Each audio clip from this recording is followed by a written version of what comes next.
ടെൻഷനാണ്.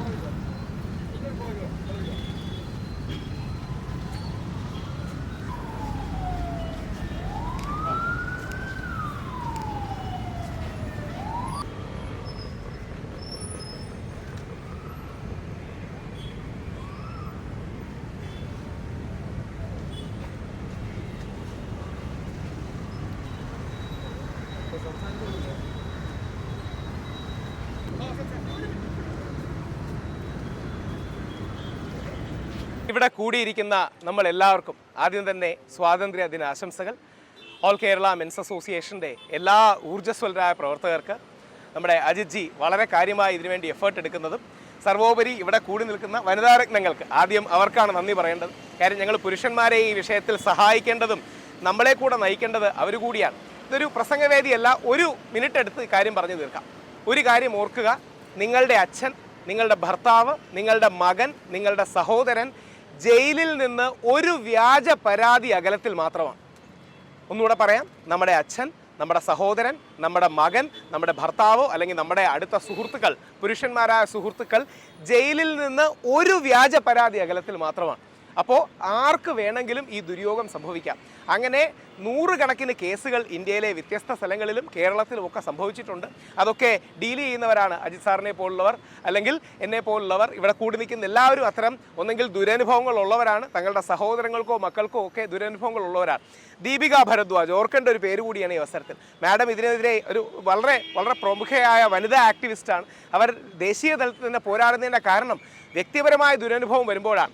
ആരുടെയും പേരെടുത്ത് പറയാതെ നിങ്ങൾ എല്ലാം ഓർക്കുന്ന ഒരു ഉദാഹരണം പറയാം. നമ്മുടെ സിനിമാ രംഗത്തെ പ്രമുഖനായ ഒരു പ്രൊഡ്യൂസറും അഭിനേതാവും ഒക്കെ, അദ്ദേഹവും ഒരു പെൺകുട്ടിയും തമ്മിൽ വ്യക്തിപരമായ ബന്ധമുണ്ടായി. അവർ അവരുടേതായ നല്ല നിമിഷങ്ങൾ ചെലവഴിച്ചു. കുറച്ചു കാലം കഴിഞ്ഞപ്പോൾ ഈ കുട്ടിക്ക് സിനിമയിലൊരു റോളിൻ്റെ പേരിൽ ഇവർ തമ്മിൽ തർക്കമായി. ഉടനെ ഈ കുട്ടി കൊണ്ട് കേസ് കൊടുത്തു, ഇയാൾ എന്നെ റേപ്പ് ചെയ്തു.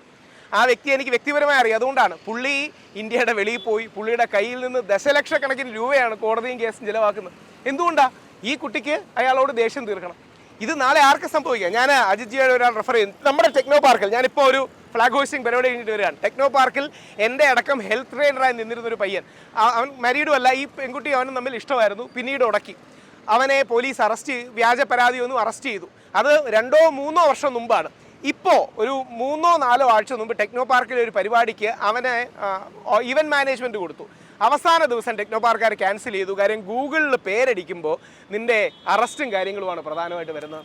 അപ്പം ഇത് റിയൽ ലൈഫ് ഇഷ്യൂസാണ്. ഇത് പേപ്പറിൽ വായിക്കുന്നതല്ല, നമ്മുടെ എല്ലാം ചുറ്റുമുള്ള ജീവിതാനുഭവങ്ങളിൽ നമുക്ക് മനസ്സിലാകുന്ന കൊണ്ട് ഒറ്റ റിക്വസ്റ്റേ ഉള്ളൂ. നേരത്തെ പല സ്ഥലത്തും പറഞ്ഞതുപോലെ, ഒന്ന്, വനിതാ കമ്മീഷൻ പോലെ ഒരു പുരുഷ കമ്മീഷൻ വേണം. 2, അതിജീവിതയുടെ പേര് വെളിയിൽ പറയാത്തതുപോലെ കുറ്റാരോപിതനായ ആണിൻ്റെയും കോടതി വിധി വരുന്നത് വരെ വെളിയിൽ പറയണം. കോടതി വിധി വന്നാൽ നിങ്ങൾ എടുത്ത് അലക്കൂ, നശിപ്പിക്കൂ, ഇല്ലാതാക്കൂ, ആരെ വേണമെങ്കിൽ ചെയ്യൂ. ഇപ്പം എല്ലാവർക്കും അറിയാവുന്നതുകൊണ്ട് പറയാം. ഇപ്പം ഒമർ അടുത്തിടയ്ക്ക് മറ്റൊരു പ്രമുഖ സംവിധായകൻ, സിനിമാ സംവിധായകൻ, കോടതി കേട്ട് ഇയാളെ അറസ്റ്റ് ചെയ്യാൻ പോലും പറഞ്ഞില്ല. കോടതി അയാൾക്ക് ഇമ്മീഡിയറ്റ് ജാമ്യം കൊടുത്തു. മറ്റേ കേസിൽ കോടതി പോലീസുകാരോട് ചോദിച്ചു. ഇവിടെ നമ്മുടെ പോലീസ് സുഹൃത്തുക്കളുണ്ട്. പോലീസുകാരോട് ചോദിച്ച ചോദ്യവും നിങ്ങളെല്ലാം ഒന്ന് കേൾക്കണം. മീഡിയക്കാരെ കാണിക്കാനല്ലേ എയർപോർട്ടിൽ നിന്ന് അറസ്റ്റ് ചെയ്യാൻ പോകണമെന്ന്.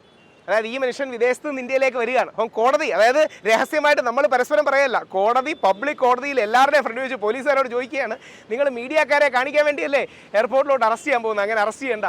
അപ്പോൾ ആണ് ഒരു സോഫ്റ്റ് ടാർഗറ്റാണ്. നമ്മളെ അടിച്ചാൽ കൂടെ ഇരുന്നവരെല്ലാവരും ഒന്ന് കൈയടിക്കും. നമ്മളെ അടിച്ചാൽ പലർക്കും സ്റ്റാർ ആകാം എന്ന് പറയുന്നതാണ്. അത് പാടില്ല.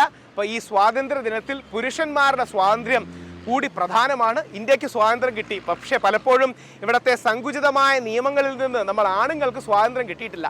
പറഞ്ഞ് അവസാനിപ്പിക്കുമ്പോൾ ഞാനിത് എന്തുകൊണ്ട് പറയുന്നു? ഒന്ന്, ഓൾ കേരള മെൻസ് അസോസിയേഷൻ വളരെ പ്രമുഖമായ സംഘടനയാണ്. അജിത് ജി അടക്കം മാഡം അടക്കം ഒരുപാട് പേർ ഇതിനു വേണ്ടി ബുദ്ധിമുട്ടുന്നവരാണ്. അതോടൊപ്പം എനിക്ക് 2 ആൺമക്കൾ കൂടെയാണ്.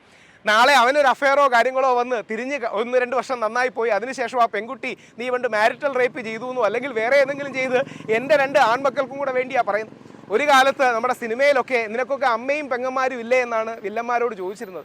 ഇപ്പം പല വ്യാജ പരാതി കൊടുക്കുന്ന സ്ത്രീകളോട് നിനക്കൊക്കെ അച്ഛനും ആങ്ങളമാരും ഇല്ലേ എന്ന് ചോദിക്കേണ്ട അവസ്ഥയിലെത്തിയിട്ടുണ്ട്. അപ്പം ദീർഘിപ്പിക്കുന്നില്ല, ഇത് നല്ലൊരു മൂവ്മെൻ്റ് ആണ്. ദേശീയ തലത്തിലടക്കം വളരെ പ്രാധാന്യമുള്ള സപ്പോർട്ടുണ്ട്. ഞാൻ തന്നെ ഡൽഹിയിലും ബോംബെയിലും ഒക്കെ ഇത്തരം വ്യത്യസ്ത സംഘടനകളുടെ പരിപാടിക്ക് പോയിരുന്നു. നിങ്ങളുടെ സംഘടനയുടെ ഇടയിൽ നല്ലൊരു കോർഡിനേഷൻ വേണം.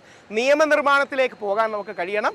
ഇവിടെ ഈ സ്വാതന്ത്ര്യ ദിനത്തിൽ കൂടിയ നമ്മുടെ രാജ്യത്തിൻ്റെ സ്വാതന്ത്ര്യം ആഘോഷിക്കാനും പുരുഷന്മാരുടെ സ്വാതന്ത്ര്യത്തിന് വേണ്ടിയുള്ള പോരാട്ടത്തിന് കൂടി എല്ലാവർക്കും അഭിവാദ്യങ്ങൾ, പ്രണാമം. പ്രത്യേകിച്ച് ഇതിൽ വന്ന മാഡം അടക്കമുള്ള ധാരാളം സ്ത്രീകൾക്ക് നമുക്കൊരു ബാലൻസ് വേണം. സ്ത്രീകൾക്ക് അനുകൂലം തന്നെ ആയിരിക്കണം നിയമങ്ങൾ, പക്ഷേ നമുക്ക് പണിതരാൻ, പുരുഷന്മാർക്ക് പണിതരാൻ വേണ്ടി ആകരുത് എന്ന തിരിച്ചറിവിൽ പോട്ടെ. ജയ് ഹിന്ദ്. എല്ലാവർക്കും ദൈവം അനുഗ്രഹിക്കട്ടെ.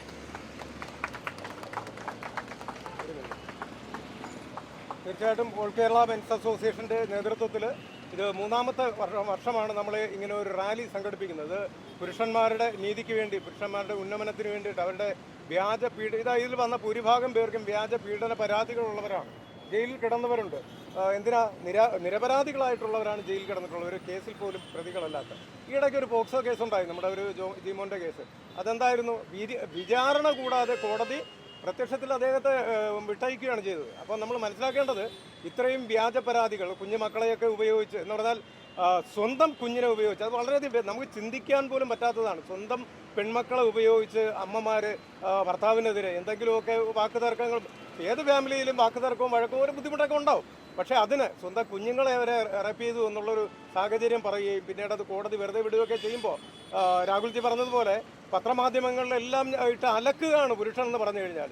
പക്ഷേ എന്നാൽ വ്യാജപരാതിയാണെന്ന് പോലീസുകാർക്ക് പോലും അറിയാം, എന്നിട്ട് പോലും അവർ കേസെടുക്കുന്നു, മറ്റ് നടപടികൾ ചെയ്യുന്നു. ഇതിനെതിരെയാണ് നമ്മൾ ഈ സമരവുമായിട്ട് മുന്നോട്ട് പോകുന്നത്. മാത്രമല്ല, ഒരു പുരുഷാവകാശ കമ്മീഷൻ തീർച്ചയായിട്ടും ഇവിടെ ഉണ്ടാവണം.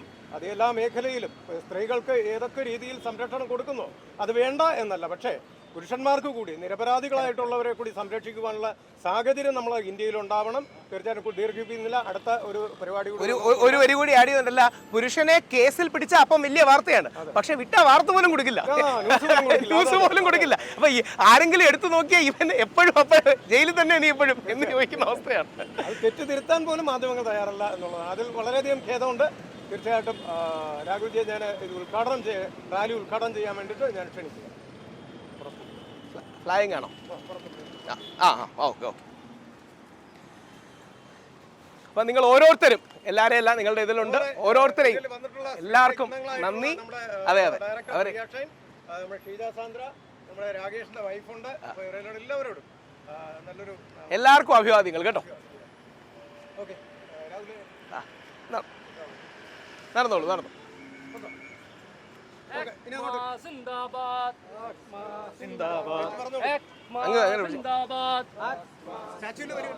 ഞാന്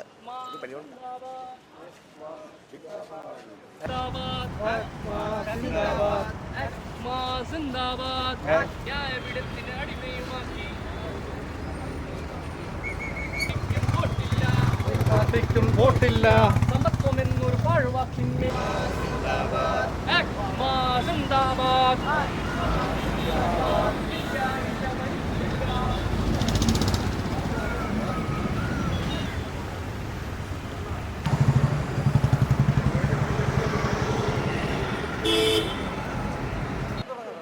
എവിടെ വരുമെന്നേ വീണ്ടും എല്ലാം വന്ന് അടിയുന്നു.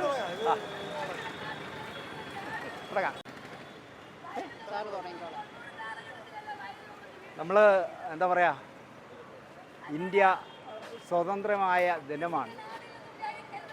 ആ ദിവസത്തിൽ ഒരു നിരാഹാര സമരം ഉദ്ഘാടനം ചെയ്യേണ്ടി വരിക എന്ന് പറഞ്ഞാൽ ഒട്ടും സന്തോഷമുള്ള കാര്യമല്ല. മുല്ലപ്പെരിയാർ ഡാം എന്ന് പറയുമ്പോൾ എനിക്ക് അതിനെപ്പറ്റി ആധികാരികമായിട്ടൊന്നും പറയാനറിയില്ല. പക്ഷേ ഞാൻ എപ്പോഴും ആലോചിക്കുന്നൊരു കാര്യം, ആ ഇടുക്കി ജില്ലയിലുള്ള അല്ലെങ്കിൽ മുല്ലപ്പെരിയാറുമായി ചുറ്റുവട്ടത്തുള്ള ജനങ്ങൾ എങ്ങനെ ജീവിക്കുന്നു എന്നുള്ളതാണ്. കുറച്ചു കാലം കഴിയുമ്പോൾ ശരിക്കും എനിക്ക് തോന്നുന്നു മാനസികമായ അസുഖമുള്ള ഒരുപാട് പേരെ സൃഷ്ടിക്കുമെന്ന് എനിക്ക് തോന്നുന്നു. മുൻ മന്ത്രിയായിരുന്ന PJ ജോസഫ് പറഞ്ഞത് ഞാൻ ഉറങ്ങിയിട്ട് എത്രയോ കാലമായെന്നാണ്. അപ്പോൾ അദ്ദേഹം അത് പറഞ്ഞിട്ട് ഏതാണ്ട് 8 വർഷം കഴിഞ്ഞു. ഒരുപാട് എന്താ പറയുക ടെൻഷനിലൂടെ കടന്നു പോകുന്നു. ഇത് ശരിക്കും രാഷ്ട്രീയമാണെന്ന് ഞാൻ പറയും. കാരണം പിണറായി വിജയൻ എന്ന് പറഞ്ഞ കേരളത്തിൻ്റെ മുഖ്യമന്ത്രിയും മദ്രാസിലെ മുഖ്യമന്ത്രിയായ സ്റ്റാലിൻ നല്ല സൗഹൃദത്തിൽ പോകുന്നവരാണ്.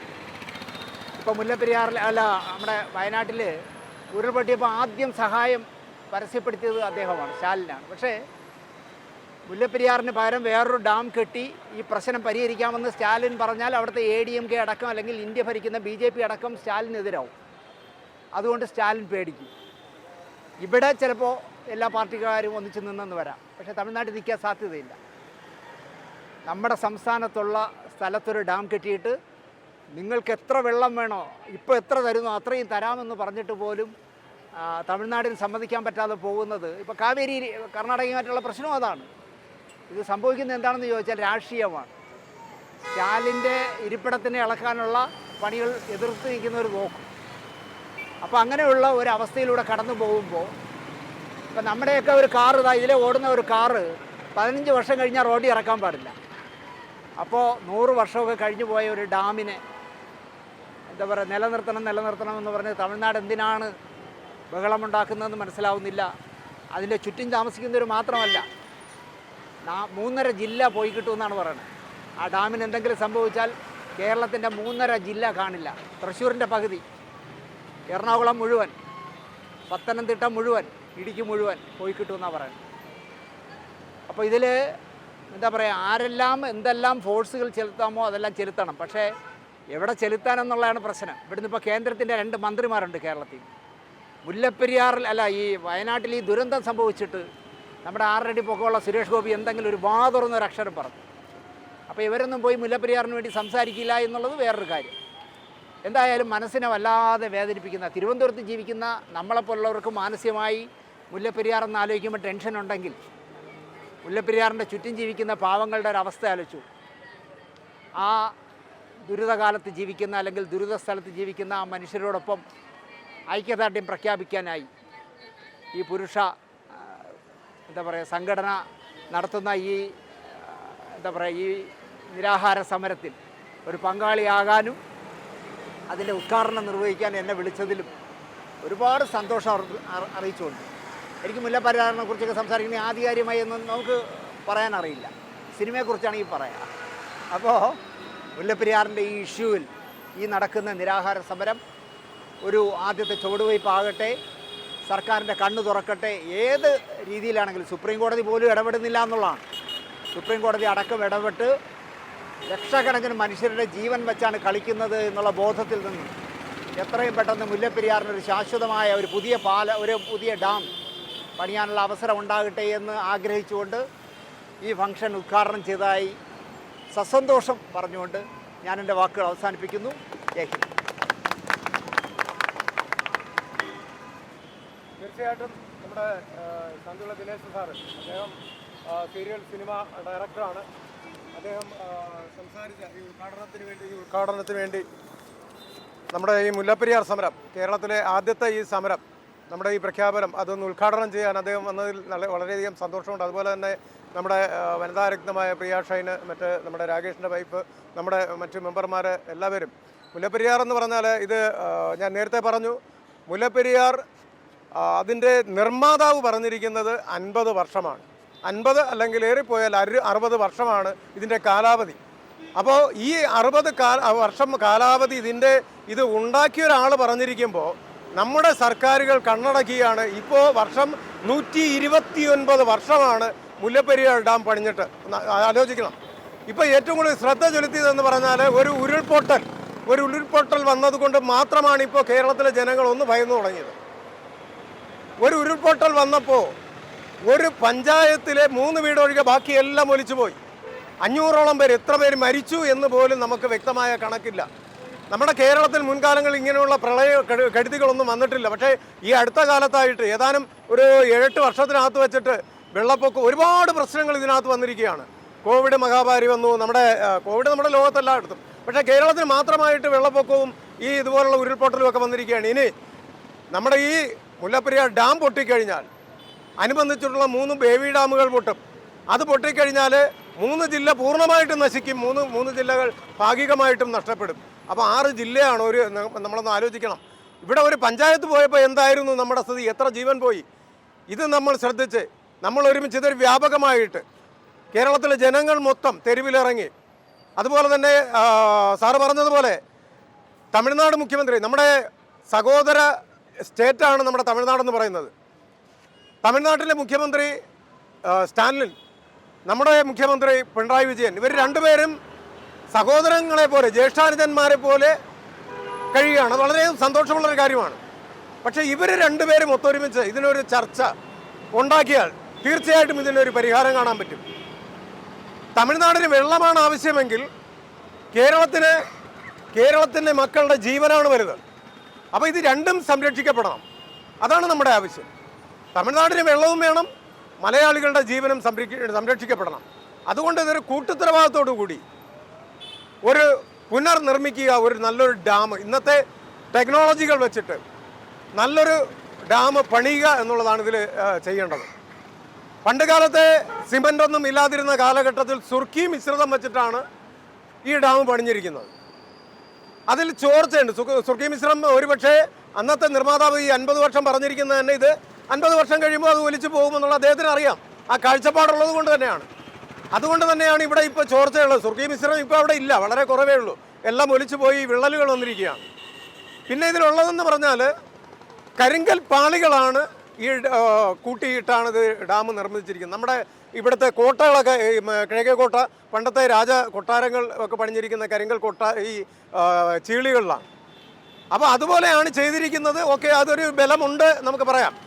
പക്ഷേ ഏതെങ്കിലും ഒരു ചെറിയൊരു ഭൂചലനം ഉണ്ടായാൽ തീർച്ചയായിട്ടും വലിയൊരു ഈ പറയുന്ന സുർക്കി മിശ്രിതമൊക്കെ അവിടെ നിന്ന് പോയി, അത് കോൺക്രീറ്റ് അല്ല, നമ്മൾ നോക്കണം, ശ്രദ്ധിക്കണം. ചെറിയൊരു ആട്ടൽ ഒലച്ചിലുണ്ടായാൽ ഈ കരിങ്കൽ പാളികൾ കംപ്ലീറ്റ് പോവും, ഒലിച്ചു പോവും. വയനാട് കണ്ടതാണ്, വലിയ വലിയ പാറകൾ ഒലിച്ചു പോയിരിക്കുകയാണ്. അതുകൊണ്ടാണ് ഈ വീടും ജനങ്ങളും എല്ലാവരും ഈ പാറയിലടിയിൽപ്പെട്ട ഇത് കൂടുതൽ ആൾക്കാർ മരിച്ചത്. അപ്പോൾ അതുകൊണ്ട് ഇത് ഒലിച്ചു പോയി വലിയൊരു വിഷയം ഉണ്ടാവാതിരിക്കാൻ, നമ്മുടെ ജില്ലകൾ സംരക്ഷിക്കപ്പെടുവാൻ, നമ്മുടെ കേരളത്തെ രണ്ടായിട്ട് വിഭജിക്കുന്ന ഒരു സംഭവമായിട്ട് മാറും ഇത്. അതുകൊണ്ട് ഇതിനെ സംരക്ഷിക്കപ്പെടണം. നമ്മുടെ രാഷ്ട്രീയ തലപ്പത്ത് MP-മാരും MLA-മാരും തമിഴ്നാട്ടിലെയും എല്ലാവരും കൂടി കൂട്ടായിട്ട് ഒരു ടേബിളിൽ ഇരുന്ന് കഴിഞ്ഞാൽ ഈ പ്രശ്നത്തിന് പരിഹാരം കാണാൻ പറ്റും. അങ്ങനെ ഒരു നല്ലൊരു വിജയകരമായിരിക്കട്ടെ. ഇവിടെ എല്ലാവർക്കും ഒന്നുകൂടി വന്ന എല്ലാവർക്കും നന്ദി. പ്രത്യേകിച്ച് ശാന്തിവിള ദിനേശ് സാറ് ക്ഷണം സ്വീകരിച്ച് വന്നതിൽ വളരെയധികം സന്തോഷമുണ്ട്. അദ്ദേഹം സിനിമാ മേഖലയാണ്, അദ്ദേഹത്തിൻ്റെ ചാനൽ കാണുന്ന എല്ലാവർക്കും അറിയാം.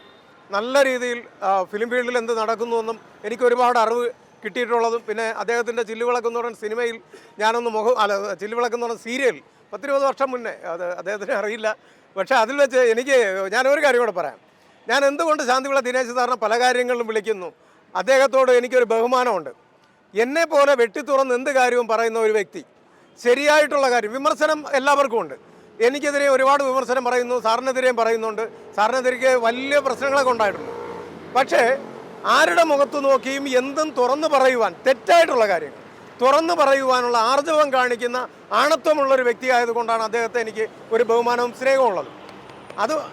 അത് മാത്രവുമല്ല, അദ്ദേഹം വർക്ക് ചെയ്ത സീരിയലിൽ ഈ ചില്ലുവിളക്കുകളിൽ ആ സെറ്റിൽ ഞാൻ ഉണ്ടായിരുന്നപ്പോൾ സത്യം പറഞ്ഞാൽ അദ്ദേഹം പ്രൊഡ്യൂസറിനെ സംരക്ഷിക്കുന്ന, പ്രൊഡ്യൂസറിൻ്റെ ഒരു രൂപ പോലും നഷ്ടപ്പെടാതെ, കാര്യം അന്ന് ലെനയാണ് അതിലെ ഒരു നായിക. അവളെന്ന് വിളിച്ചാൽ സോറി മാഡം, ഈ അന്ന് മേക്കപ്പ് ഇട്ട് ഒരല്പം രാവിലത്തെ ഒരു സീൻ എടുക്കാൻ പറ്റിയില്ല.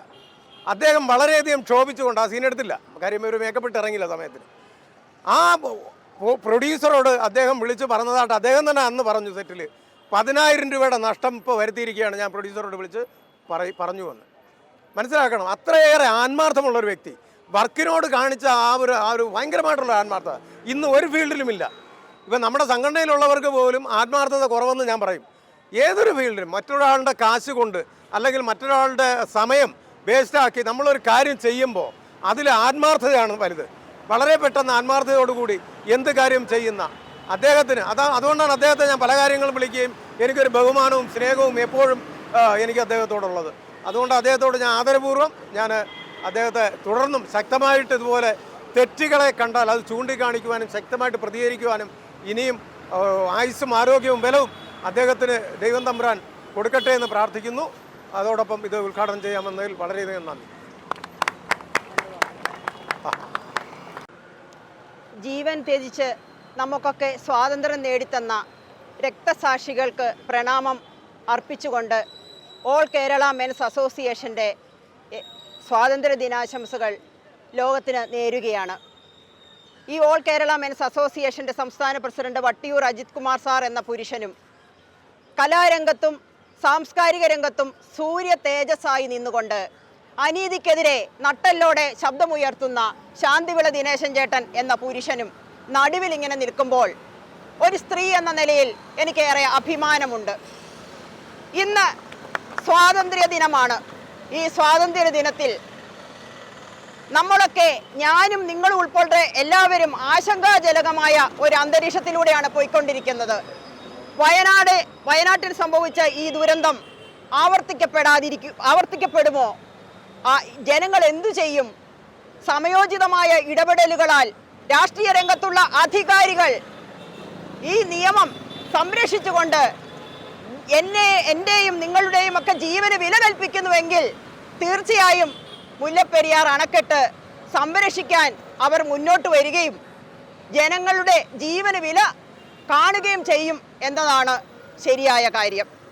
1896 ബെന്നി കുക്ക് എന്ന് പറയുന്ന ബ്രിട്ടീഷ് ശില്പി മുല്ലപ്പെരിയാർ അണക്കെട്ട് നിർമ്മിച്ചപ്പോൾ തന്നെ പറഞ്ഞിരുന്നു 50 വർഷം മാത്രമേ ഈ അണക്കെട്ടിന് ആയുസുള്ളൂ എന്ന്.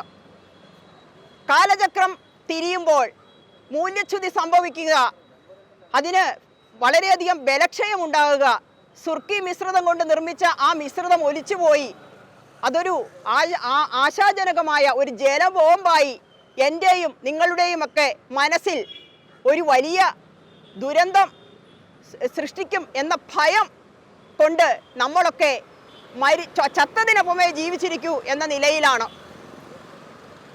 ഇവിടുത്തെ അധികാരികൾ രാഷ്ട്രീയ നേതാക്കന്മാരുടെ പണം ബിനാമി, അത് തമിഴ്നാട്ടിലെ ബിനാമികൾ തമിഴ്നാട്ടുകാർ പറയുമോ പുറത്തു വിടുമോ എന്ന് ഭയന്നിട്ട് മിണ്ടാതിരിക്കുന്ന രാഷ്ട്രീയ നേതാക്കന്മാരെ കണ്ണു തുറക്കണം. എൻ്റെയും നിങ്ങളുടെയും ജീവന് നിങ്ങൾ വില കാണണം. ഇവിടെ നടക്കുന്ന ഈ നിരാഹാര സമരത്തിന് എല്ലാ പിന്തുണയും അർപ്പിച്ചുകൊണ്ട്